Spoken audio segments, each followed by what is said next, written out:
kusaidia pamoja kama watafuatilia ile jambo ambalo limewaleta. So, final word to interview. There are people who are watching you, Africans all over. Pigeon Odimwengu, one of them, a great revolutionist right here in Kenya.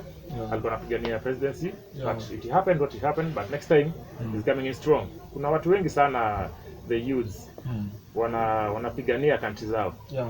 Message to them, unawaambia nini? Okay, mimi kitu ambacho naweza nikazungumza, ndugu mtangazaji, kuhusu vijana wa Afrika. We need peace in Africa.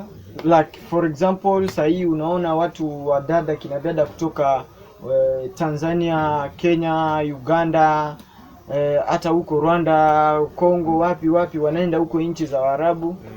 Na wanaenda kunyanyaswa huko, wanatritiwa vibaya, wanafanya kazi ambayo hawana amani, hana furaha na kazi ambayo wanaifanya, lakini kwa sababu ya kutafuta riziki yake ndio wanatafuta riziki. Lakini kama sisi Afrika wenyewe tukiwa tuna amani kwetu Afrika, tukiwa tuko na upendo, tukiwa na umoja, hiyo kwenda Waarabuni kwenda kutafuta kazi, Waarabu watakuwa nakuja Kongo kutafuta kazi. Sisi na kama Kongo itakuwa na amani, Kongo ina uwezo wa kupatia Afrika mzima, vijana wote wa Afrika mzima kuwaajiri kazi, kwa sababu Kongo ikiwa na amani, kampuni zitakuja, wakuwekeza watawekeza, na watahitaji watu wengi, watahitaji vijana wengi ambao wanaweza kuanza kufanya kazi hapo, na hawawezi kwenda kuchukua mzungu, watachukua wa vijana wetu wa Afrika.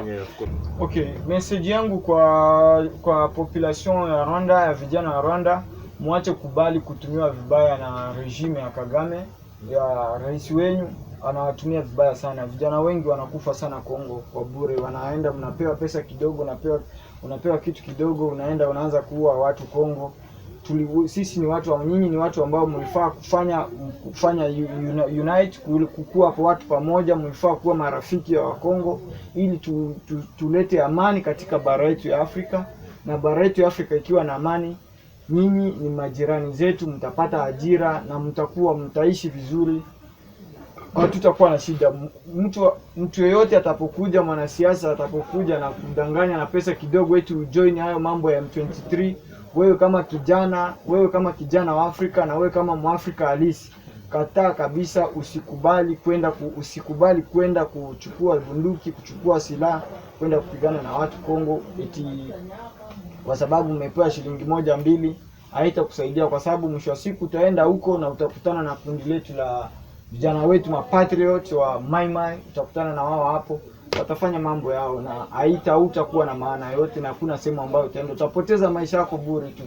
Kwa hiyo nashauri vijana kukataa na kukomesha hii story hii mambo ya kuwa kudanganywa na kuingizwa kwenye vikundi vya magaidi kama hao watu wanafanya genocide. Ni watu ambao vijana msikubali kabisa kuenda kuungana na watu kama hao, kwa sababu hakuna future ambayo mnapata huko. Japokuwa tunafaa kuleta amani katika bara yetu Afrika ili Afrika isonge mbele, na hao wazungu ambao wanatuchonganisha hao watakuja kutufanyia kazi. Nice and easy. You've heard it from the one and only Uraga. Thanks so much, bro. Thank you.